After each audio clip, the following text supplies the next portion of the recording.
گویا کہ اس کو تنخواہ اپنے کام پر مل رہی ہے, نوکری اس کو سرٹیفکیٹ دکھا کر کے ملی ہے. تو اگر اس کو تنخواہ اپنے کام کی بنیاد پر مل رہی ہے تو یہاں پر ہم یہ دیکھیں گے کہ وہ جو کام کر رہا ہے کیا اسے وہ کام آتا ہے, کیا اس کے اندر وہ صلاحیت اور وہ قابلیت ہے کہ وہ کام کر سکے, کیا وہ اس کام کا حق ادا کر پا رہا ہے کہ نہیں. اگر اس کے اندر وہ صلاحیت اور قابلیت ہے, وہ اہلیت ہے, وہ کام کو کما امانت داری کے ساتھ پوری دیانتداری کے ساتھ کر پا رہا ہے, اس کام کا حق ادا کر پا رہا ہے, تو ایسی صورت میں اس کی وہ تنخواہ حلال ہوگی, کیونکہ اس کی تنخواہ اس کے کام کی وجہ سے ملی ہے اور کام کرنا اسے آ رہا ہے. لیکن اگر اسے کام کرنا نہیں آ رہا ہے, جیسا کہ بہت ساری بڑی کمپنیوں میں ہوتا ہے کہ آپ اگر کسی طرح گرتے پڑتے نوکری پر لگ گئے تو کام آپ کو کم آ رہا ہے, تب بھی آپ کا کام چلتا رہے گا. بہت سارے سینکڑوں امپلائی ہوتے ہیں, اسی درمیان میں 2-4 ایسے لوگ بھی چل جائیں گے جن کو کام نہیں آ رہا ہے. تو اگر آپ کو کام نہیں آ رہا ہے, آپ کا سرٹیفکیٹ بھی فیک ہے, تب تو آپ کی وہ تنخواہ حرام ہوگی. لیکن اگر آپ کو کام آ رہا ہے, پوری امانت داری کے ساتھ کام کا جو حق ہوتا ہے وہ آپ ادا کر پا رہے ہیں, تو آپ کی تنخواہ حلال ہوگی. لیکن آپ نے وہ جو گناہ کیا ہے فیک سرٹیفکیٹ دکھانے کا, اس کا گناہ آپ کو ملے گا. اور آپ کو چاہیے کہ آپ نے جس شخص کو دھوکہ دیا ہے, ظاہر ہے آپ نے اس کے ساتھ ظلم کیا ہے. جس کو آپ دھوکہ دیتے ہیں آپ اس کے ساتھ ظلم کر رہے ہیں, تو آپ اس کو جا کر کے بتا دیں کہ میں نے آپ کے ساتھ یہ کیا ہے. اگر وہ آپ کو معاف کر دیتا ہے تو ٹھیک ہے, ورنہ پھر وہ جو ہے وہ نوکری آپ چھوڑ دیں. باقی جو تنخواہ کا مسئلہ ہے وہ میں نے تفصیل اس میں کیا کہ اگر آپ کو کام آتا ہے تب تو ٹھیک ہے, نہیں آتا ہے تو آپ کی تنخواہ حلال نہیں ہے. یہ صورتحال کئی دفعہ سرکاری نوکریوں میں پیش آتی ہے. لوگوں نے سرٹیفکیٹ بنا لیا ہے, نقلی سرٹیفکیٹ, اور سرکاری نوکری انہوں نے حاصل کر لیا, ٹیچنگ کا یا کوئی اور نوکری. اب کئی ایسے کیسز ہمارے سامنے آتے ہیں سوشل میڈیا کے زمانے میں کہ ایسے ٹیچر ہیں جنہیں بیسک چیزیں بھی نہیں آتی ہیں. جب ان کا ایگزام لیا جاتا ہے بیسک چیزیں بھی انہیں نہیں آتی, گویا کہ وہ پڑھانے کا اہل نہیں ہے. اب ان کی تنخواہ حلال نہیں ہوگی, ان کا سرٹیفکیٹ بھی فیک ہے, اور وہ جو کام کر رہے ہیں وہ کام بھی انہیں نہیں آ رہا ہے, اس کام کو امانت داری کے ساتھ نہیں کر سکتے, ان کی تنخواہ حلال نہیں ہوگی. لہذا یہ فرق جو ہے ملحوظ رہنا چاہیے کہ اگر وہ کام آپ کر پا رہے ہیں مکمل طور سے تو آپ کی وہ تنخواہ حلال ہوگی, کیونکہ وہ کام کے بیس پر ملتی ہے. لیکن وہ جو ظلم آپ نے کیا ہے اس کی معافی آپ کو مانگنا چاہیے. اگر سامنے والا راضی نہیں ہے تو آپ کو نوکری چھوڑ دینا چاہیے. شیخ دوسرا پہلو بھی میں نے آپ سے جو پوچھا تھا اس کے اندر یہ کہ اگرچہ اپنے پاس ایکسپیرینس ہے لیکن اس فیلڈ کا نہیں ہے جو اپن انٹرویو دے رہے ہیں, جہاں پہ اپن اس سے یہ جھوٹ بول رہے ہیں کہ ہمیں ہاں اس فیلڈ کا فیلڈ کا ایکسپیرینس ہے, لیکن اپنے کو اس کا میرے بھائی, ہاں میں سمجھ گیا آپ کی بات کو. دیکھیے بالکل سیم جواب اس کا بھی ہے. آئی ٹی میں بہت سارے ڈپارٹمنٹ ہوتے ہیں, تو جس ڈپارٹمنٹ کا سرٹیفکیٹ مطلوب ہے وہ آپ کے پاس نہیں ہے, گرچہ آپ نے اس کو سیکھ رکھا ہے لیکن سرٹیفکیٹ نہیں ہے, تو گویا کہ جو سرٹیفکیٹ آپ دکھا رہے ہو آپ جھوٹ بول رہے ہو کہ میں نے سرٹیفکیٹ پڑھ کر کے حاصل کیا ہے. تو سیم جواب اس کا بھی ہے, سیم سچویشن اس کی بھی ہے. بالکل جزاک اللہ شیخ, کیونکہ ابھی یہ بہت نارمل ہو گیا ہے آئی ٹی میں اس طرح کا, مطلب عموماً نہیں, زیادہ بہت, یہ تر تو سرکاری نوکریوں میں تو بہت زیادہ ہو رہا ہے یہ. بلکہ میں آپ کو یہ بھی بتاؤں ایک اور اضافی چیز کہ جیسے آپ نے ایگزام دیا, بہت سارے لوگ ایگزام میں چیٹ کر کے پاس ہو جاتے ہیں, خاص طور سے سرکاری ایگزامز میں. یہ کوئی ڈھکی چھپی بات نہیں ہے, سارے لوگ جانتے ہیں. سرکاری آپ نے کوئی ایگزام دیا, آپ نے چیٹ کر کے پاس کیا, سرٹیفکیٹ حاصل کر لیا, وہ آپ کا سرٹیفکیٹ نقلی ہے, آپ اس سرٹیفکیٹ کے مستحق نہیں ہو. اگر وہ سرٹیفکیٹ کہیں پر آپ دکھا کر کے نوکری حاصل کر رہے ہو تو آپ کا وہ نوکری حاصل کرنا جائز نہیں ہے. اب وہ جب نوکری آپ کو مل گئی اور آپ کے اندر اگر صلاحیت بھی نہیں ہے پڑھانے کی یا وہ کام کرنے کی جس کی نوکری آپ نے لیا ہے, تو پھر آپ کی تنخواہ بھی حرام ہوگی. اور یہ بہت زیادہ عام ہو چکا ہے. بہت سارے اردو داں طبقہ بھی, بہت سارے جو ہے صوبوں میں جہاں پر ویکینسیز نکلتی ہیں اردو ٹیچرز کے لیے, آپ بہت سارے تو ایسا بھی ہوتا ہے کہ بسا اوقات ان کے اندر اہلیت ہوتی ہے، مان لیجیے ان کا سرٹیفکیٹ بھی صحیح ہے، انہوں نے پاس بھی کیا ہے ایمانداری کے ساتھ، ان کے اندر اہلیت بھی ہے، نوکری جوائن کر لیا، ہفتے میں ایک دن 2 دن جا رہے ہیں، باقی ان کی حاضری لگ رہی ہے، یہ باقاعدہ طور سے ہو رہا ہے۔ اگر آپ ایمانداری کے ساتھ نوکری نہیں کر رہے ہیں، جو ریکوائرمنٹ ہے وہ آپ پورا نہیں کر رہے ہیں، تو پھر وہ تنخواہ لینا آپ کے لیے جائز نہیں ہے، اور یہ بہت دھڑلے سے ہو رہا ہے، یہ ایسے ہو رہا ہے جیسے یہ کوئی غلط، اس میں کچھ غلط ہے ہو ہی نہ، اور یہ ہو رہا ہے، جی تو وہ تنخواہ آپ کی حرام ہوگی جو بغیر کام کیے یا آپ جو ہے خیانت کر کے آپ لیتے ہیں۔ جی ٹھیک جزاک ہے، اللہ، بہت بہت شکریہ۔ بارک اللہ فیکم، بہت بہت شکریہ عامر بھائی ہمارے ساتھ جوائن ہونے کے لیے۔ اگلے گیسٹ ہے ABC، میں آپ کو ایڈ کر رہا ہوں، آپ اپنا سوال کریں۔ السلام علیکم۔ وعلیکم السلام۔ جی میرا سوال ہے، جیسے باپ اپنی بیٹی کو زکوٰۃ نہیں دے سکتا کیونکہ بیٹی کا نام و نقفہ باپ پر ہی ہے، لیکن اگر بیٹی کا نکاح ہو چکا ہے تو ابھی کوئی ایسا کہے کہ اس کا نام و نقفہ اس کے شوہر پہ چلا گیا ہے، تو اس حالت میں وہ دے دے تو؟ دیکھیے، جی باپ اپنے بچوں کو یا بچے اپنے باپ کو، جسے کہ فقہا کی اصطلاح میں اصول فرو کو اور فرو اپنے اصول کو زکوٰۃ نہیں دے سکتے کسی بھی صورت میں، یہ اتفاقی مسئلہ ہے، اصول فرو کو اور فرو اصول کو زکوٰۃ نہیں دے سکتے۔ اور جو آپ نے کہا کہ بیٹی کا نفقہ شوہر کے اوپر چلا گیا ہے، تو دیکھیے باپ کے اوپر بیٹی کا نفقہ کب واجب ہوتا ہے؟ جب بیٹی محتاج ہوتی ہے، جب بیٹی محتاج ہوتی ہے تب اس کا نفقہ واجب ہوتا ہے۔ اگر مان لیجئے کل کو اس کا شوہر غریب ہو گیا یا شوہر کی مان لیجئے وفات ہو گئی، تو اس کا نفقہ کس کے اوپر جائے گا؟ باپ کے اوپر جائے گا۔ تو نفقے کی بات ہم جب بھی کرتے ہیں تو اس کا مطلب یہی ہوتا ہے کہ جو منفق علیہ ہے، جس کے اوپر خرچ کیا جانا ہے، وہ جب محتاج ہو جائے گا، اس کی محتاجگی کی صورت میں اس کا نفقہ کس کے اوپر ہے؟ تو بیٹی کی محتاجگی کی صورت میں اس کا نفقہ باپ پر ہے۔ جی اچھا، اس میں نا کس پہ نقفہ ہے ہمارا، اس کا کوئی اصول ہے؟ جیسے میرے خیال سے ایسا ہو سکتا ہے کہ جو ہمارے وارث بن رہے ہوں ان پہ ہے، ایسا کچھ ہے کیا؟ بالکل، آپ کا خیال صحیح ہے۔ نفقہ کس پر واجب ہوگا، اس کا اصول یہی ہے کہ سامنے والا شخص اگر آج کی تاریخ میں اس کی وفات ہو جائے تو کیا میں اس کا وارث بنوں گا کہ نہیں بنوں گا؟ اگر میں اس کا وارث بنوں گا، اس کا مطلب یہ ہے کہ آج کی تاریخ میں اگر وہ غریب ہو جائے تو اس کا نفقہ میرے اوپر واجب ہوگا، اور اس کا نفقہ میرے اوپر کتنا واجب ہوگا؟ جتنا میں اس کا وارث بن رہا ہوں، جتنا پرسنٹ اس کے مال کا میرے پاس آنے والا ہے، ظاہر اکیلے مجھے نہیں ملے گا، اور بھی ورثہ ہیں، تو جتنا پرسنٹ مجھے ملنے والا ہے اتنے پرسنٹ اس کے نفقے کا ذمہ دار میں ہوں گا۔ اور اس میں جو ایسے بھی کبھی کبھی رشتے ہوتے ہیں کہ مان لیجیے کسی کے بچے نہیں ہوتے ہیں، تو آپ کی جو ترکہ ہے وہ تھوڑا دور کے کبھی رشتے داروں میں بھی جاتا ہے، تو وہ بھی اس میں شامل ہوں گے، ان کو بھی ہم زکوٰۃ نہیں دے سکتے؟ بالکل یہ عام اصول ہے، جو بھی اس کا وارث بننے والا ہے اس کے اوپر اس کا نفقہ واجب ہوگا، اس کے غریب ہونے کی صورت میں۔ جی، اور یہ جو ایک اور بات ہوئی تھی، جیسے ہم سود کی رقم اسے نہیں دے سکتے جس پہ نقفہ ہے نا، یہ بھی ایک بات ہوئی تھی، تو اس پہ بھی وہی اصول لگے گا؟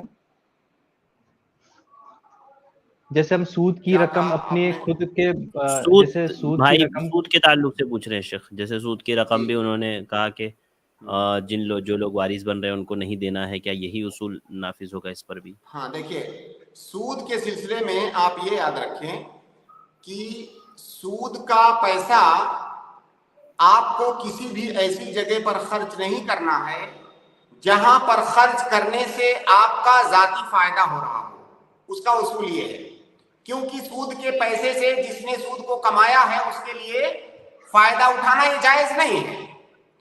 اب اگر کسی ایسے انسان کو آپ سود کا پیسہ دیتے ہیں جس کا نفقہ آپ کے اوپر واجب ہونے والا ہے، تو اس کا مطلب یہ ہوگا کہ آپ اپنا جو اصلی پیسہ ہے، اصلی رقم ہے جس کو کہ آپ خرچ کرنے والے تھے اس کے اوپر، سود کا پیسہ دینے کی وجہ سے آپ کا اصلی پیسہ بچا، تو یہ آپ کا فائدہ ہوا۔ تو اس وجہ سے اس کو نہیں دے سکتے. اس کا سبب یہ ہے. جی اچھا ایک اور سوال پوچھ لوں, چھوٹا ہی ہے. بھائی 2 سوال آپ کے ہو گئے, اصل میں کل لے لیجیے. ٹھیک اوکے.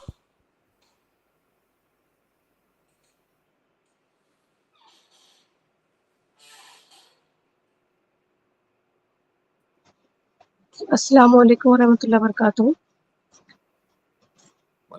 شیخ ارشد آپ کی آواز نہیں آ رہی پہلی تو, اور میں اپنا سوال کر رہی ہوں.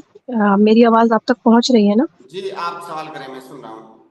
جی شیخ, میرے پاس ایک ویڈیو آیا ہے, وہ کون شخص ہے میں نہیں جانتی, لیکن وہ جبہ وغیرہ پہن کے ایک ویڈیوز وہ بتا رہے ہیں, جس میں وہ کہہ رہے ہیں کہ اگر کوئی شخص یہ چاہتا ہے کہ اگر اس کی موت کلمہ لا الہ الا اللہ پہ ہو تو اس کو چاہیے کہ وہ 2 رکعت نماز صلاۃ التوبہ کی نیت سے پڑھے, اور نماز پڑھنے کے بعد وہ اللہ کے سامنے ہاتھ اٹھائے اور اللہ کی حمد و ثنا کرے, پھر درود ابراہیم پڑھے, اور پھر لا الہ الا اللہ محمد رسول اللہ پڑھ کے یہ کہے کہ اے اللہ یہ کلمہ میں تیرے پاس امانت رکھوا رہی ہوں, جس وقت میری روح قبض ہونے لگے تو اس کلمہ کو میرے زبان پہ واپس جاری کر دے.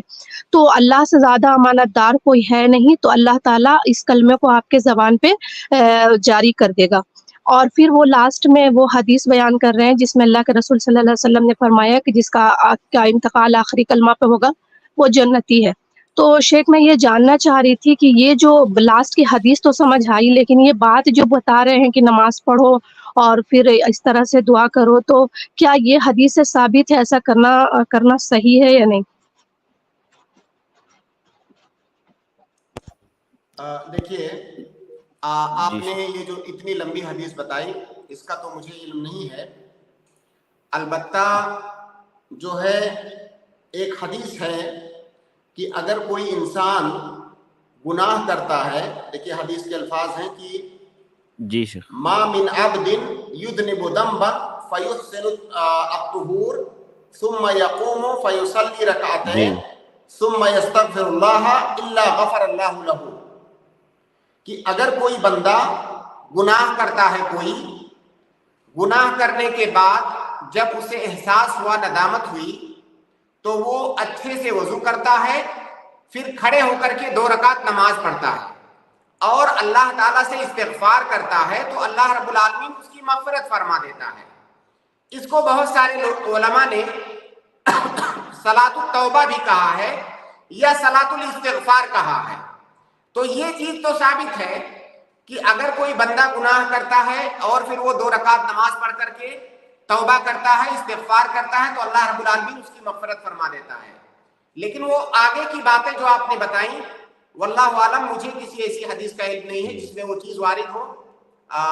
باقی جو ہے صلاۃ الاستغفار یا صلاۃ التوبہ یہ ثابت ہے. تو شیخ میں یہ پوچھنا چاہ رہی کہ اگر مان لو کہ یہ چیز سنت سے ثابت نہ ہو اور اس میں کوئی بدعت بھی نہ ہو, تو کیا ہم اس طرح سے طریقہ کار کو اپنا سکتے ہیں, یا پھر ہم کو ایسا, کیونکہ یہ ساری چیزیں حدیث تو ہم کو پتہ نہیں ہوتی, نارمل ہم تو انسان ہے تو ہم کو پتہ نہیں ہوتی, ہم کو تو علماء سے رابطہ کرنا پڑتا, تو کیا ہم ایسا کر سکتے ہیں یا پھر ہم کو بچنا چاہیے؟ دیکھیے ہمیں ہر اس عبادت سے بچنا چاہیے, عبادت کے ہر اس طریقے سے بچنا چاہیے جو اللہ کے نبی صلی اللہ علیہ وسلم کی حدیث میں ثابت نہیں ہے. اور یہ جو حدیث میں نے آپ کو بتایا, یہ حدیث آپ کے لیے کافی ہے. دیکھیے اگر آپ گناہ کریں اور اللہ تعالیٰ کا وعدہ ہے کہ گناہ کرنے کے بعد آپ توبہ کرتے ہیں تو میں بخش دوں گا, تو کیا یہ بندے کے لیے کافی نہیں ہے؟ یہ کافی ہے. تو لہٰذا وہ طریقہ آپ نہ اپنائیں جو صحیح حدیث سے ثابت نہ ہو, اور یہ جو طریقہ حدیث میں ثابت ہے وہ آپ کے لیے کافی ہے. جی اوکے, جزاک اللہ خیر. ایک اور سوال کر سکتے ہیں؟ جی کر لیجیے.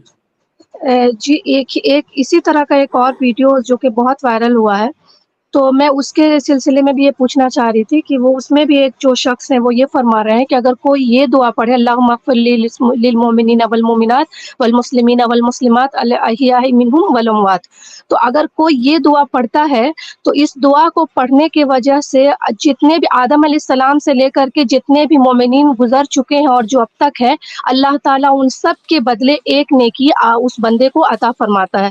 تو کیا یہ حدیث آپ کے علم میں ہے شیخ کہ یہ صحیح ہے یا ایسا کرنا چاہیے یا نہیں پڑھنا چاہیے؟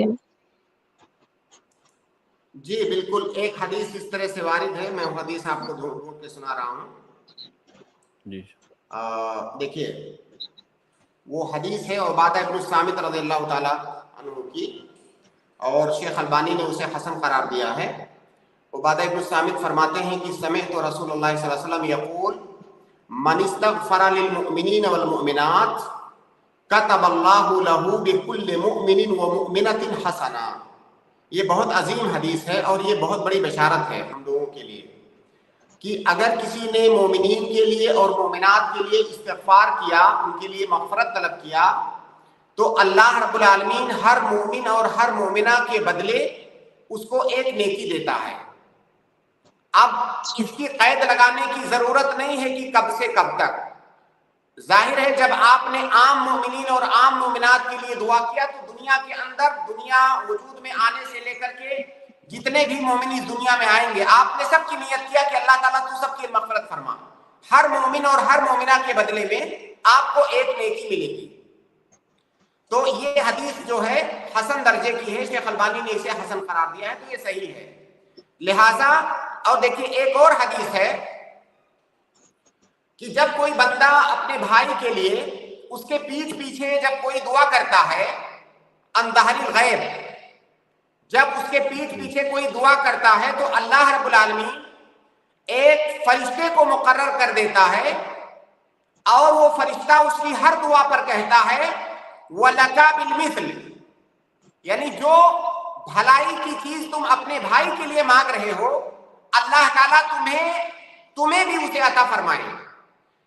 تو دونوں حدیثوں کو اگر آپ اکٹھا کر کے دیکھیں تو دونوں حدیثیں ایک دوسرے کی تائید کر رہی ہیں۔ اس حدیث میں یہ ہے کہ آپ نے اگر مومنین کے لیے مغفرت طلب کیا تو آپ کو ہر مومن کے بدلے میں ایک نیکی ملے گی۔ دوسری حدیث میں ہے کہ اگر آپ نے کسی کے لیے دعا کیا تو آپ کے لیے فرشتہ بھی دعا کرے گا کہ وہ بھلائی آپ کو بھی ملے۔ ظاہر ہے آپ نے سارے مومنین کے لیے دعا کیا ہے، اب سارے مومنین کو جس طرح سے مغفرت ملے گی وہ مغفرت آپ کے لیے بھی ہے، کیونکہ فرشتہ آپ کے لیے بھی دعا کر رہا ہے۔ تو ان دونوں حدیثوں کی ایک دوسرے سے تائید ہوتی ہے۔ تو خلاصہ یہ ہے کہ جس حدیث کا بھی آپ نے ذکر کیا وہ حدیث صحیح ہے، اور تمام مومنوں کو اگر آپ اپنے دعا میں شامل کرتے ہیں تو سب کے بدلے میں آپ کو نیکی ملے گی۔ تو شیخ اس کو تو مطلب دن میں چاہے تو جتنی بار بھی اگر ہم کو یاد آئے ہم پڑھ سکتے، اس میں تو کوئی قید بندی تو نہیں ہونی چاہیے نا؟ بالکل، آپ 1000 بار 1000 بار پڑھ سکتی ہیں، اور بلکہ ہم تمام لوگوں کو چاہیے، دیکھیے دعا کے آداب میں سے ہے کہ جب ہم دعا کریں تو اس کو تنگ نہ کریں۔ اللہ رب العالمین کی رحمت بہت وسیع ہے، اگر ہم تمام لوگوں کے لیے بھی دعا کرتے ہیں تو ایسا تھوڑی ہے کہ زیادہ لوگوں کے لیے مانگیں گے تو اللہ رب العالمین نہیں دے گا، اس کی رحمت میں کوئی کمی نہیں ہے۔ تو ہمیں چاہیے کہ جب دعا کریں تو عام دعا کریں۔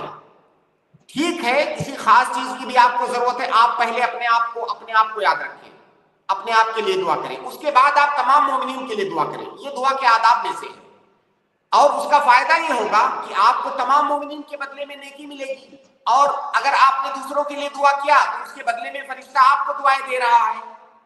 تو یہ بہت اہم چیز ہے جو ہمیں اپنی دعاؤں میں یاد رکھنا چاہیے کہ ہمیں سب کے لیے دعا کرنا چاہیے۔ جزاک اللہ خیر۔ بارک اللہ فیکم، بہت بہت شکریہ سر صاحب۔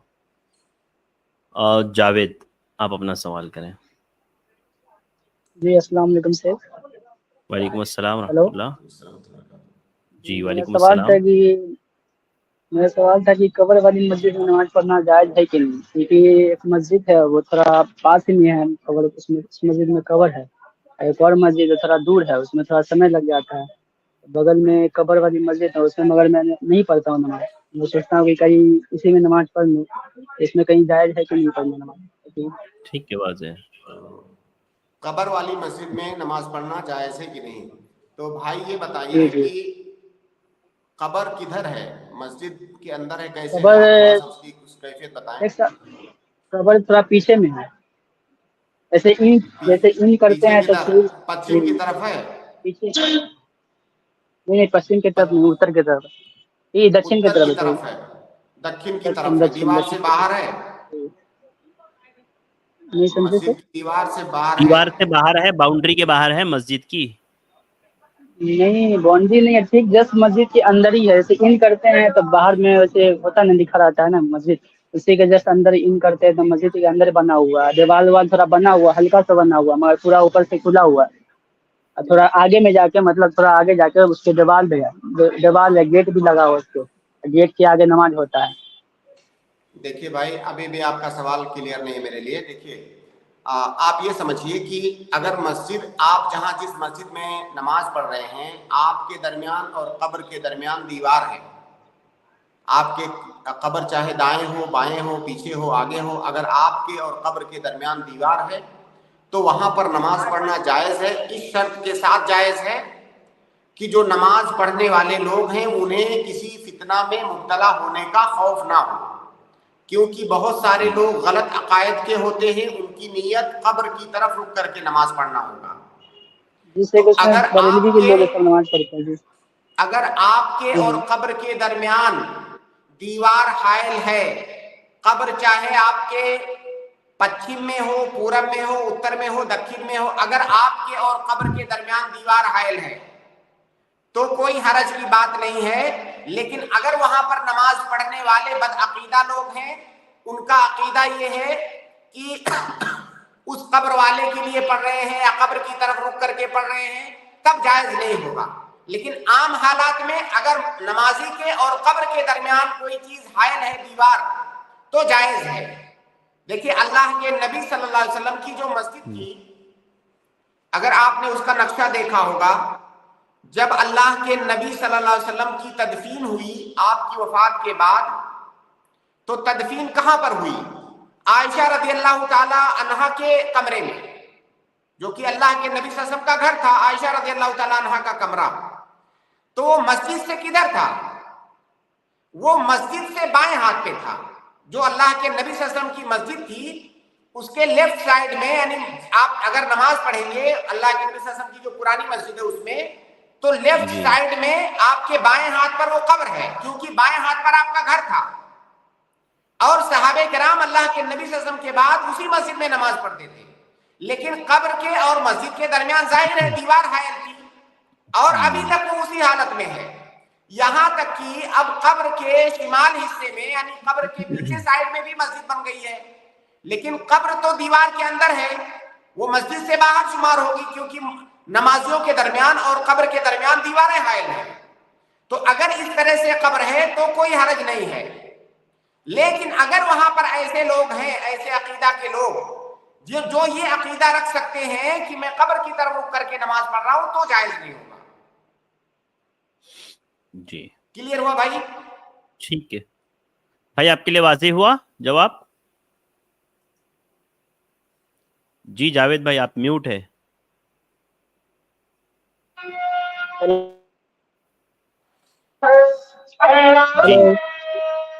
آواز آ ہاں رہی جی ہے؟ واضح ہوا جواب آپ کا آ رہی ہے.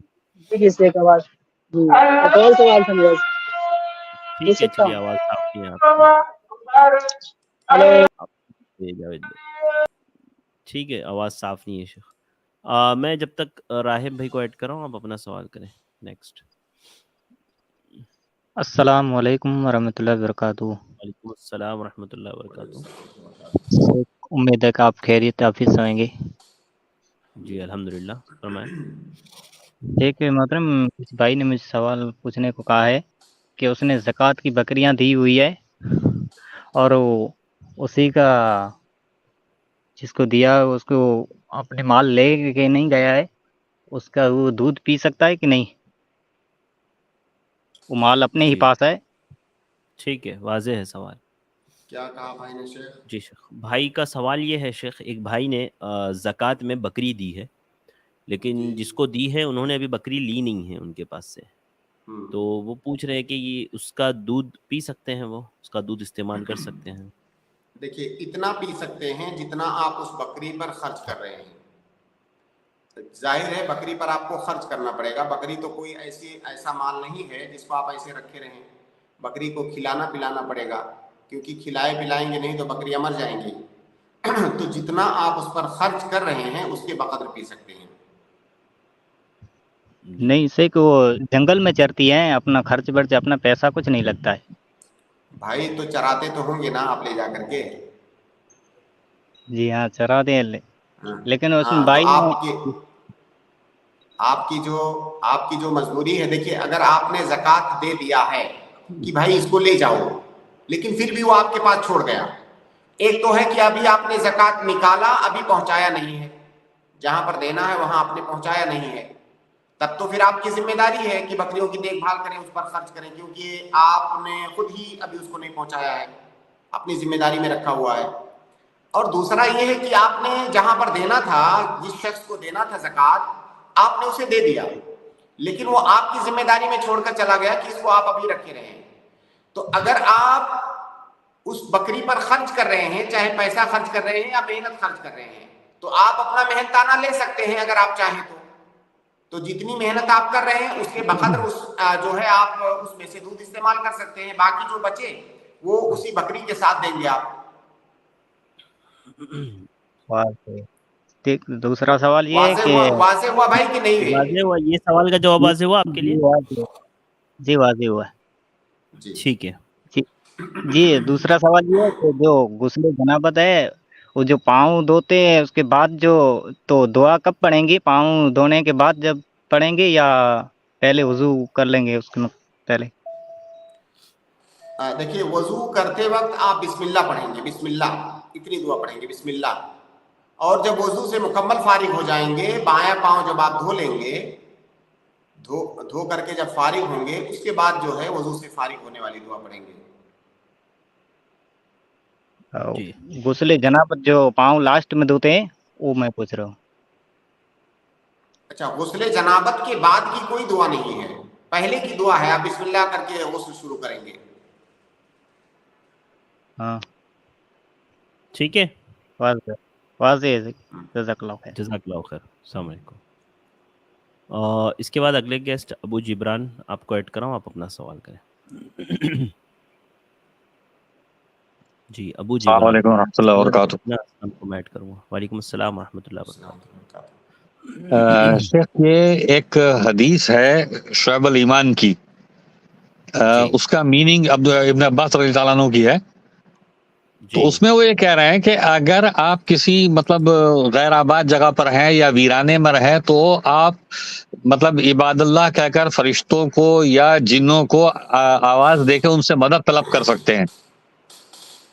تو میں اس کے بارے میں جاننا چاہتا ہوں کہ یہ صحیح ہے، یعنی وہ درست ہے، یہ کر سکتے ہیں؟ میرے حساب سے نہیں ہے. میں کچھ بھی نہیں سن سکا شیخ، تھوڑا بتائیں آپ کیا ہاں شیخ میں بتا دیتا ہوں. بھائی یہ کہہ رہے ہیں کہ کئی جیسے ایک روایت وہ بتا رہے ہیں کہ کوئی ایک روایت ہے جس میں یہ ہے کہ جب آپ صحرا وغیرہ میں چلے جائیں تو یا عباد اللہ کہہ کر کے جنوں سے مدد طلب کریں، پناہ طلب کریں. جنوں سے پناہ طلب کریں؟ پناہ نہیں سر، مدد پناہ نہیں ہے، اپنا وہ مطلب ہدایت کے لیے، راستہ بتانے کے لیے. میں پڑھ دوں اگر آپ کہیں تو اس کو، اگر عربی الفاظ میں آپ پڑھ دیں تو اور بہتر ہے. تو پڑھ دیجیے. میں صرف سر جو یعنی جو ریلیونٹ حصہ ہے صرف اتنا پڑھ رہا ہوں. وہ کہتے ہیں فَإِذَا أَصَابَ أَحَدَكُمْ أَرَجَ بِأَرْضٍ فَلَاتٍ فَلَا يُنَادِ عَيْنُ عِبَادَ اللَّهِ يَرْحَمُكُمُ اللَّهُ تَعَالَى. فلا کیا کے بعد فلا کیا کہا آپ نے؟ فَلَاتٍ بِأَرْضِ فَلَاتٍ جی فَلْيُنَادِ عَيْنُ عِبَادَ اللَّهِ يَرْحَمَكُمُ اللَّهُ. اور اس کے اوپر وہ امام احمد بن حنبل کا عمل بھی بتاتے ہیں کہ ان کے بیٹے نے کوئی روایت لکھی ہے، اس میں بتایا کہ میں نے 5 حج کیے، 2 پیدل اور 3 سواری پر، اور پھر میں جب راستہ بھول جاتا تھا تو اس پر آواز دیتا تھا. یا عباد اللہ اغیثنی، یا عباد اللہ اغیثنی. ایک سیکنڈ شیخ. ہاں بھائی، عینو ہے سر، عینو کا لفظ ہے. اچھا، یہ بہرحال حدیث اسی معنی کی روایت ہے. یہ شعب الایمان دیا ہے اور 165 نمبر ہے. مجھے نہیں پتا یہ شاملہ کی ہے یا درر ثنیہ وغیرہ کی ہے، کسی اور کی ہے. جی جی جی دیکھیے یہ حدیث ضعیف ہے، کئی جگہ پر یہ حدیث ہے، مسند بزار وغیرہ کے اندر بھی ہے. جی ان للملائکۃ فی الارض سوى الحفظ یکتبون ما سقط من ورق الشجر فاذا اصاب جی سر، یہی ہے، یہ بالکل یہی ہے. ارجۃ بارض فلات فلینادی اعینوا عباد اللہ. تو اور بھی الفاظ ہو سکتے ہیں اس کے. بہرحال یہ حدیث ضعیف ہے. یعنی اس کا مطلب قابل عمل نہیں رہی پھر. بالکل نہیں، بالکل نہیں. شعب الایمان کے اندر بھی یہ حدیث مذکور ہے، مسند بزار کے اندر ہے، مصنف ابن ابی شیبہ کے اندر ہے، لیکن یہ حدیث ضعیف ہے. تو شیخ اس کا مطلب یہ ہوا امام احمد بن حنبل کا جو اثر آ رہا ہے وہ بھی غالباً ضعیف ہی ہوگا سند کے حساب سے. بھائی دیکھیے امام احمد ابن حنبل کے کلام کو آپ ان کا کلام حجت نہیں ہے. ان کا کلام اسی وقت حجت ہے جب وہ حدیث کے موافق ہو کسی بھی امام کا. ہاں مطلب احادیث کے سلسلے میں ان کی تصحیح تضعیف میں بھی ائمہ سے خطا ہوتی ہے. تو ظاہر ہے اگر ایسا کچھ ہے تو وہ حجت نہیں ہے. حجت ہمارے یہاں حدیث ہے. اگر حدیث صحیح ہے تو پھر وہ قابل عمل ہے. بہرحال یہ حدیث صحیح نہیں ہے. جی بہتر ہے شیخ. اچھا ایک چیز اور بتا دیجئے. میں نے کچھ پوسٹرز دیکھے ہیں جو بنے ہوئے ہیں اور بڑے خوبصورت انداز میں بنائے ہیں، جنہوں نے نکاح کی چیزیں لکھی ہیں. اس کے اندر نکاح کی سنتوں میں انہوں نے چھوارے تقسیم کرنا لکھا ہے. تو میرے لیے بڑی عجیب سی چیز تھی، کیونکہ زیادہ سے زیادہ اگر کہیں گے تو مباح کہہ سکتے ہیں اس کو. دیکھیے نکاح کے موقع پر اس طرح چھہارا یا مٹھائی یا کوئی بھی تقسیم کرنا یہ مباح ہی ہے، اس کو سنت نہیں کہیں گے. دیکھیے خوشی کا موقع ہے، اس موقع پر خوشی کے موقع پر الگ الگ جگہوں پر خوشی کے اظہار کا الگ الگ طریقہ ہوتا ہے. تو کہیں پر کوئی مٹھائی تقسیم کرتا ہے، کہیں پر کوئی اور چیز تقسیم کی جا سکتی ہے، تو یہ مباح ہے. اس کا ذکر میرے علم کی حد تک کتاب النکاح کے سلسلے میں وارد کسی بھی حدیث کے اندر اس کا ذکر نہیں آیا ہے. تو یہ مباح ہے، لیکن اس کو سنت کرنا کہنا یہ تجاوز ہے. شیخ اسی میں مطلب اگر اس کا مطلب تو یہ ہوا نا کہ اگر معاشرے کے اندر یا جس سوسائٹی میں جس معاشرے میں رہتا ہوں وہاں پر اگر اس کو سنت کا درجہ دے دیا گیا ہے تو اس پہ عمل نہ کرنا زیادہ بہتر ہوگا. دیکھیے اگر آپ کا یہ بتانا مقصود ہے کہ بھائی یہ سنت نہیں ہے، یہ مباح ہے، اگر یہ بتانے کے لیے آپ اس پر عمل کرنا چھوڑ رہے ہیں تو بالکل صحیح ہے. شیخ ہمارے یہاں تو مطلب میں پوسٹر اس سے پہلے میں قاعدہ بتا چکا ہوں کہ یہاں تک کہ اگر کوئی سنت واجب سمجھ کر کے کی جا رہی ہو تو اس سنت کو وہاں پر چھوڑنا یہ سنت ہے. ترک سنت سنت لمصلحت، کہ بسا اوقات سنت کو چھوڑ دینا کسی مصلحت کی وجہ سے یہ بھی سنت ہے، جو کہ اللہ کے نبی صلی اللہ علیہ وسلم سے بھی ثابت ہے. تو یہ تو مباح ہے. اگر اس کو لوگ شریعت سمجھ رہے ہیں تو یہ پیغام دینے کے لیے، میسج دینے کے لیے کہ بھائی یہ شریعت نہیں ہے، آپ اس کو چھوڑ سکتے ہیں.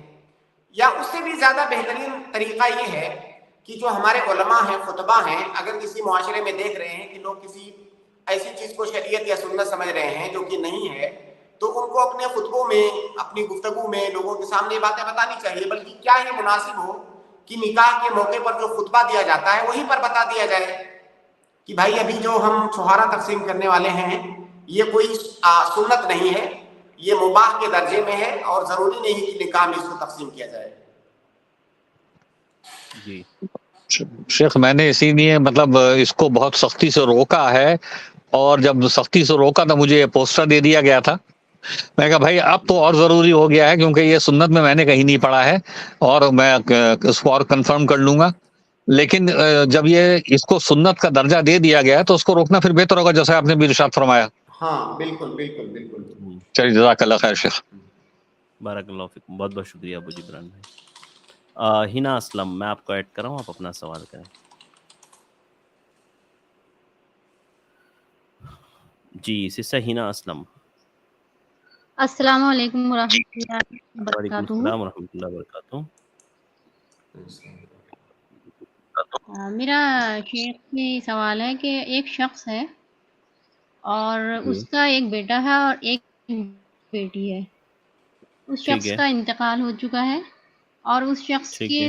دو بہنیں ہیں اور ایک بھائی ہے جن کی اپنی فیملی ہے. تو اس شخص کی پراپرٹی میں اس کے بیٹی اور بیٹے کے علاوہ ان رشتہ داروں کا بھی حق ہے یا نہیں؟ جی وہ جی ایک شخص ہے جس کا ایک بیٹا ایک بیٹی ہے اور اس کے کچھ رشتہ دار بھی ہے. تو سسٹر کا پوچھنا یہ ہے کہ کیا اس کی اس پراپرٹی میں اس بیٹا بیٹی کے علاوہ رشتہ داروں کا بھی حق ہوگا، رشتہ داروں کا بھی حصہ ہوگا؟ اور اس کی بیوی بھی ہے کہ نہیں؟ سسٹر اس کی بیوی ہے. جی سسٹر ہینا آپ میوٹ ہیں.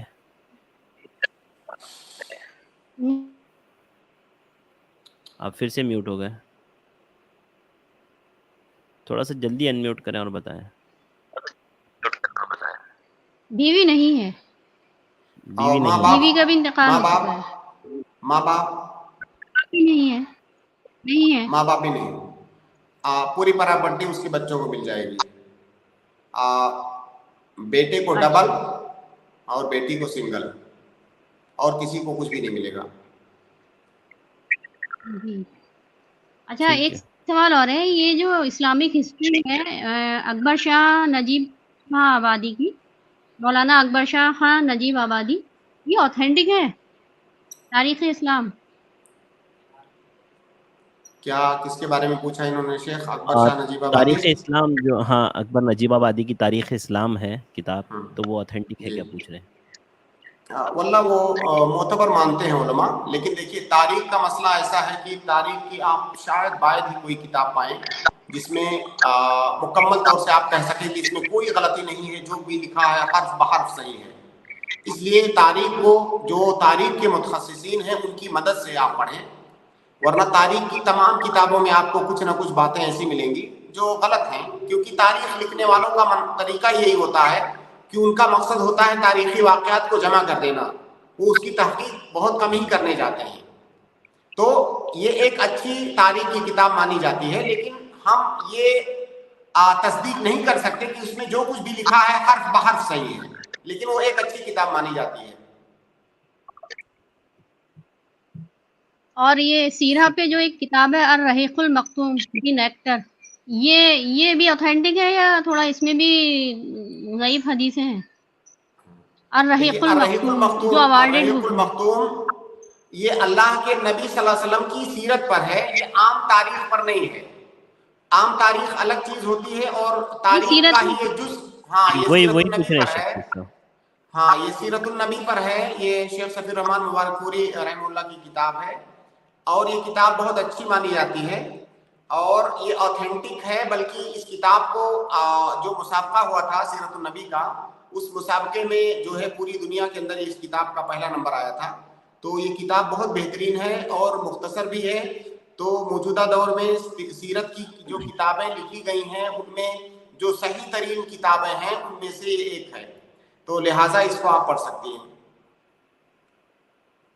ٹھیک ہے سر، بہت بہت شکریہ سسٹر، امید ہے آپ کو جواب مل گیا. شکریہ، بہت بہت شکریہ، جزاک اللہ خیر، بارک اللہ فیکم. اس کے بعد محمد غلام، میں آپ کو ایڈ کر رہا ہوں، آپ اپنا سوال کریں. السلام علیکم. وعلیکم السلام. السلام علیکم.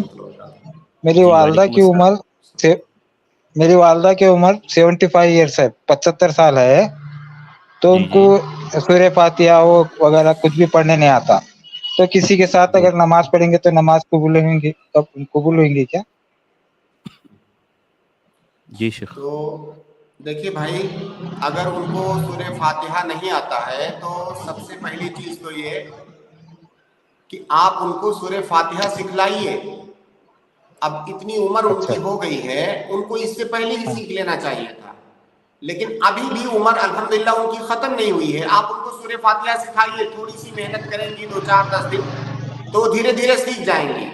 جب تک وہ نہیں سیکھی ہوئی ہیں اس وقت تک نماز کے اندر وہ تسبیح و تحلیل کریں گی، الحمدللہ، استغفر اللہ، سبحان اللہ، یہ چیزیں وہ نماز کے اندر پڑھیں گی جب تک وہ نہیں سیکھ پا رہی ہیں تب تک کے لیے۔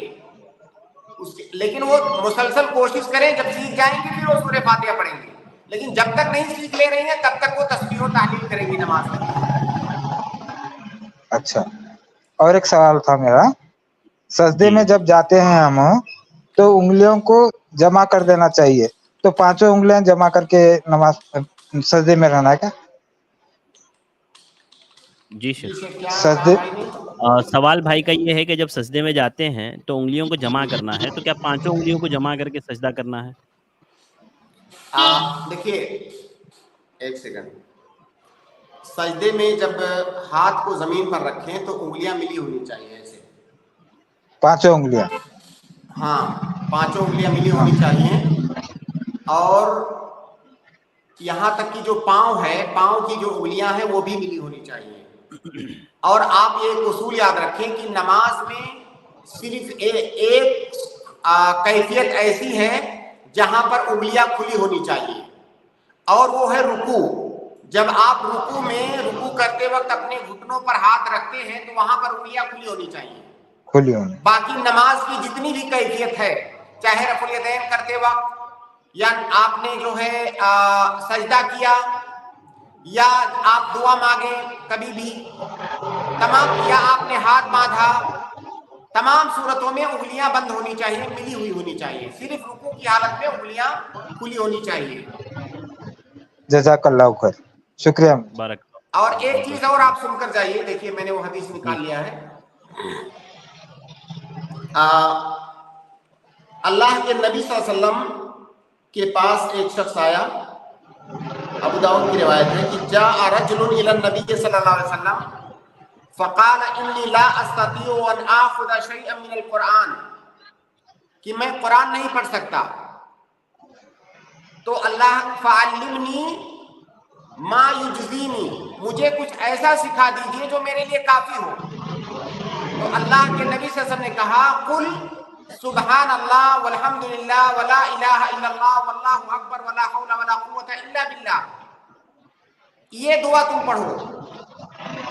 قال هذا للہ فما لی، اس آدمی نے کہا، لمبی روایت ہے، بہرحال وہ آگے کا حصہ میں چھوڑ رہا ہوں، تو اس شخص نے کہا کہ مجھے قرآن نہیں پڑھنا آتا ہے، مجھے کچھ سکھا دیجئے جو کافی ہو۔ تو اللہ کے نبی صلی اللہ علیہ وسلم نے اسے یہ دعا سکھائی، سبحان اللہ والحمد للہ ولا الہ الا اللہ واللہ اکبر ولا حول ولا قوت الا باللہ۔ تو جسے قرآن پڑھنا نہیں آتا ہے، ابھی وہ سیکھ رہا ہے، تب تک کے لیے وہ نماز کے اندر تسبیح و تحلیل کرے گا، لیکن اس کا مطلب یہ نہیں کہ وہ ہمیشہ کے لیے ہی کرے گا۔ جس دوران وہ سیکھ رہا ہے اس دوران یہ اس کے لیے کافی ہے، لیکن وہ کوشش کرے کہ وہ سیکھ لے جلد از جلد، تاکہ نماز کے اندر وہ سورہ فاتحہ پڑھ سکے۔ جی، جزاک اللہ خیر، شکریہ۔ بارک اللہ فیکم، بہت بہت شکریہ۔ ایکس وائی زیڈ، آپ اپنا سوال کریں۔ السلام علیکم شیخ۔ وعلیکم السلام ورحمۃ اللہ وبرکاتہ۔ شیخ میرا قسم کے متعلق سوال تھا۔ جی جی شیخ، وہ جب میاں بیوی تھے تو بیوی جو ہے شوہر کے لیے مطلب کھانا ٹائم ٹو ٹائم بنا کر کے رکھتی ہے، گرم کھانا، کہ وہ آئیں تو کھانا گرم رہے۔ تو شوہر کا مطلب مزاج تھوڑا روڈی مزاج ہے، تو با اتفاق ایک دن جلدی آ گئے، تو اس ٹائم کھانا نہیں، تو مطلب روٹی نہیں تیار تھی، تو مطلب جوائنٹ فیملی میں رہتے ہیں، تو شوہر نے بہت ذلیل کیا بیوی کو، تو بیوی نے غصے میں قسم کھا لی کہ اب میں تمہیں ٹھنڈا کھانا دوں گی، لیکن پھر فوراً اللہ پاک سے توبہ کری کہ مطلب ایسا تو ہو نہیں سکتا، کیونکہ جب ٹھنڈا کھانا رہے گا تو شوہر پھر غصہ آئے گا، تو سر ایسا قسم کھانا کا کیا کفارہ ہے؟ پہلی بات تو یہ آپ کے سوال پر آنے سے پہلے شوہروں کے لیے کہ بھائی یہ بیویاں آپ کی خدمت کرتی ہیں، اور وہ بیوی جو یہ یہاں تک خیال رکھتی ہے کہ میں کھانا اپنے شوہر کو گرم دوں گی، میں پہلے سے بنا کر کے نہیں رکھوں گی، جب شوہر آ جائے گا تب میں اس کے لیے روٹیاں بناؤں گی تاکہ وہ گرم گرم کھانا کھائے۔ اگر کوئی بیوی اس حد تک اپنے شوہر کا خیال رکھ رہی ہے، اس کے باوجود بھی اگر بیوی کے ساتھ ایسا سلوک آپ کر رہے ہیں تو یہ دین سے اور اخلاق سے گری ہوئی بات ہے. آپ سوچئے مطلب کوئی انسان ایسا کیسے کر سکتا ہے کہ سامنے بیوی ہے جو سوچتی ہے کہ میں شوہر کو ٹھنڈا کھانا نہیں دوں گی, اسے گرم کھانا دوں گی.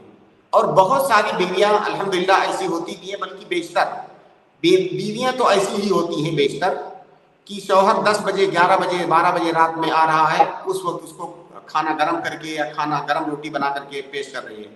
اگر کہیں پر تھوڑی سی اس سے چوک ہو گئی تو اس پر غصہ ہو جانا یا اس کو ذلیل کرنا, یہ تو انسانیت سے بھی گری ہوئی چیز ہے, جائے کہ یہ شریعت کے بھی مخالف ہے.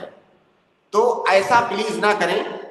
اور ظاہر ہے وہ بیویاں دن بھر گھر میں رہتی ہیں, آپ کا, آپ کے بچوں کا, آپ کے گھر کا کام کاج کرتی ہیں, آپ کے عیش و آرام کا خیال کرتی ہیں. وہ بھی انسان ہے آپ کی طرح سے ہی, اور ضروری نہیں ہے کہ جو ہے جیسا آپ چاہتے ہیں 100% ایسا ہی ہو, ایسا نہیں ہوتا ہے. اگر کہیں ان سے کوئی لغزش ہو جائے, تھوڑی سی کمی ہو جائے, تو آپ کو یہ سمجھ کر کے اسے درگزر کرنا چاہیے کہ وہ بھی ہماری طرح سے ہی انسان ہے. باقی جو آپ نے قسم کھانے کی بات کی, تو آپ نے یا کسی نے جس کا بھی مسئلہ ہے, تو پہلی بات تو بات پر قسم نہیں کھانا چاہیے. اگر آپ نے یا جس کا مسئلہ ہے اس نے قسم کھا لیا ہے کہ میں اب قسم کھاتی ہوں کہ میں ہمیشہ ٹھنڈا کھانا ہی دوں گی, تو اس قسم کا کفارہ ادا کرنا ہوگا. جیسے ہی آپ گرم کھانا دیں گی آپ کو کفارہ ادا کرنا ہوگا. اور قسم کا کفارہ یہ ہے فکفارتہ اطعام 10 مساکین, یا تو 10 مسکینوں کو کھانا کھلائیں یا 10 مسکینوں کو کپڑا پہنائیں, یا غلام آزاد کرنا ہے. تو ظاہر ہے غلام آزاد کرنا تو اس زمانے میں ہے نہیں. اور اگر اس کی استطاعت نہیں رکھتی ہیں ان تینوں چیزوں کی, تو پھر 3 دن کا روزہ رکھنا. تو آپ یا جو بھی جس کا مسئلہ ہے وہ 10 دن کا کھانا کھلا کر کے اپنے اس قسم کا کفارہ ادا کر دے. اور یاد رکھیں کہ ابھی مستقبل میں اگر کبھی ایسا غصہ آ بھی جائے, غصہ کسی کو بھی آ سکتا ہے, تو غصے میں آدمی اپنے آپ کو اتنا کنٹرول رکھے کہ قسم کھانے کی کیا ضرورت ہے. جی شیخ, لیکن شیخ فوراً توبہ بھی کر لی اللہ پاک سے, کیونکہ اس کو پتا تھا کہ یہ ناممکن چیز ہے. کوئی فوراً بات توبہ نہیں کر ہے, لی. نہیں کوئی مسئلہ نہیں ہے, توبہ کر لیا, اللہ رب العالمین معاف کرنے والا ہے. لیکن قسم کا کفارہ یہی ہے, اور کفارہ بھی ایک طرح سے توبہ ہی ہے, اور اس پر آپ کو اجر ملے گا. کفارے پر بھی انشاءاللہ آپ کو اجر ملے گا. جی شیخ, جی شیخ, شکریہ جزاک اللہ. فضل آپ اپنا سوال کریں. جی فضل بھائی جلدی سے انمیوٹ کریں, سوال کریں. السلام علیکم شیخ. وعلیکم السلام ورحمۃ اللہ وبرکاتہ. شیخ میرا سوال یہ تھا کہ ایک سسٹر ہے, ان کے کیا پہلے, ابھی تو وہ ماشاءاللہ دیندار ہے.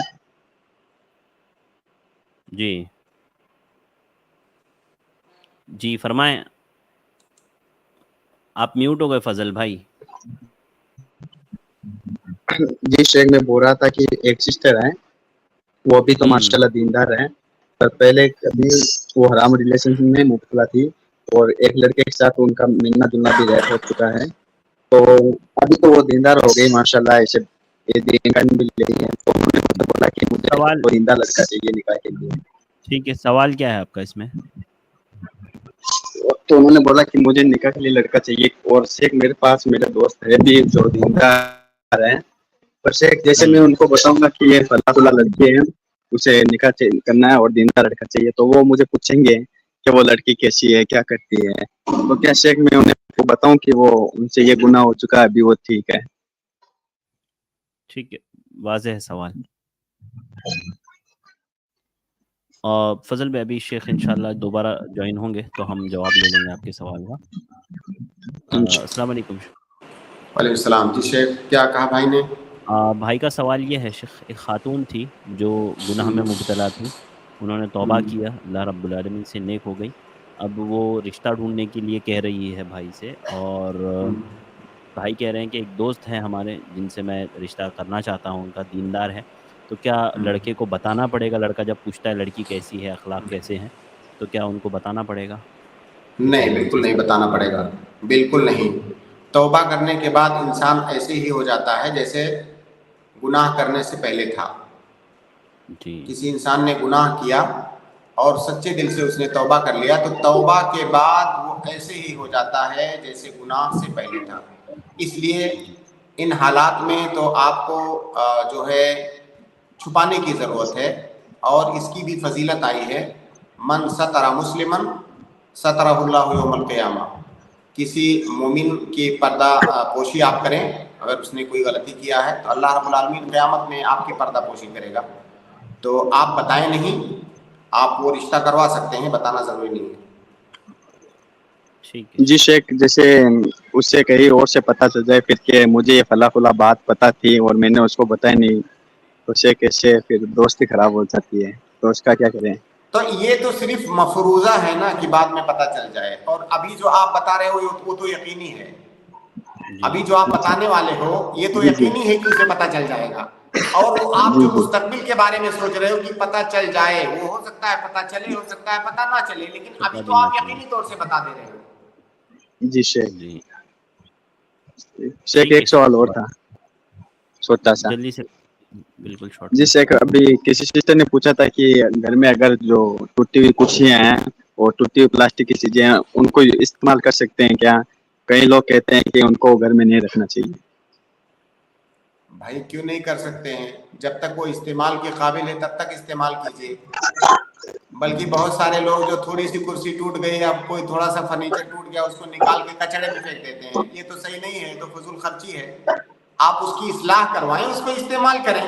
اگر استعمال نہیں کرنا چاہتے تو کسی انسان کو دے دیں جو اس کو استعمال کر لے, تو بالکل استعمال کرنا چاہیے. اچھا شیخ, شیخ ایک اور چھوٹا سا سوال ہے. جزاک اللہ خیر بھائی فضل بھائی, ہم لوگ 2 سوال لیتے ہیں, انشاءاللہ کل کر لیجیے گا, ٹھیک ہے انشاءاللہ. جزاک اللہ خیر. السلام علیکم. جی اگلے گیسٹ ہے ہلدے مصب بھائی, میں آپ کو ایڈ کر رہا ہوں. مصب جی. السلام علیکم ورحمۃ اللہ وبرکاتہ. السلام ورحمۃ اللہ وبرکاتہ. خیریت شیخ؟ آپ دونوں سب خیریت سے ہو گئے؟ الحمدللہ. میرا سوال ہے شیخ کہ جب نماز کے لیے ہم کھڑے ہوتے, جب امام اقامت وغیرہ پڑھتا ہے, تب یہ باتیں بولتے ہیں کہ قدم سے قدم اور کندھے سے جی مصطفیٰ بھائی آپ کی آواز کھینچتے رہتے, کوئی ملاتا ہے, کوئی اپنے سرکاتے رہتا ہے. تو یہ کہاں تک حدیث سے ثابت ہے رسول صلی اللہ علیہ وسلم سے کہ قدم سے قدم کندھے سے کندھا ملا کے نماز میں کھڑے رہے؟ تو اس پہ تھوڑی یہ اللہ کے نبی صلی اللہ علیہ وسلم کی صحیح احادیث سے ثابت ہے, کندھے سے کندھا اور قدم سے قدم ملانا, اور یہ نماز کے اندر سنت ہے. اگر آپ اس کو چھوڑتے ہیں تو گویا کہ ایک سنت کو چھوڑ رہے ہیں. اب اگر کوئی اپنا پاؤں سرکاتا رہتا ہے, نہیں ملانا چاہتا ہے, تو آپ کیا کر سکتے ہیں؟ اس کی مرضی. آپ نے کوشش کیا, انشاءاللہ اس کا اجر آپ کو ملے گا. اور ظاہر ہے ہم لوگ جہاں پہ رہتے ہیں بہت سارے ہمارے احناف بھائی رہتے ہیں, اور ان کا مسئلہ تو دلیل نہیں ہوتی ہے, ان کا مسئلہ تو ہوتا ہے کہ ہمارے مذہب میں ہے کہ نہیں. تو اپنے مذہب پر وہ عمل کرتے ہوئے اس پر عمل نہیں کرتے ہیں. تو دلیل کی بات تو آپ کر رہے ہیں, ہم کر رہے ہیں نا. ان کے یہاں دلیل کا کوئی مسئلہ نہیں ہے, دلیل میٹر نہیں کرتا ہے. میٹر کرتا ہے کہ کیا مذہب میں ہے کہ نہیں ہے. تو ان کے مذہب میں نہیں ہے تو پاؤں کھسکاتے ہیں. تو آپ نے اپنی طرف سے کوشش کیا, آپ کو انشاءاللہ اس کا اجر ملے گا.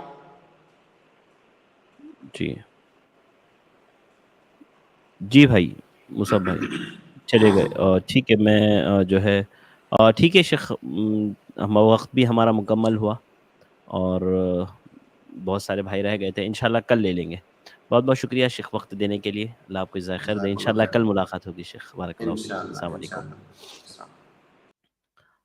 اس کے بعد میں اپنے تمام بھائیوں بہنوں کا شکر گزار ہوں. جن بھائیوں کا نمبر نہیں آ پایا ان سے معذرت خواہ ہوں. کل انشاءاللہ آئیے, کل ضرور ہم آپ کو ایڈ کریں گے. عادل بھائی, شیخ سلطان, اسی طرح سے فاطمہ پروین. انشاءاللہ کل آپ لوگ تشریف لائیں, ضرور آپ لوگوں کے سوالات کل لیے جائیں گے. آج کے لیے بس اتنا ہی. مجھے دیجیے اجازت. انشاءاللہ کل کی سٹریم میں پھر آپ لوگوں سے ملاقات ہوگی. السلام علیکم ورحمۃ اللہ وبرکاتہ.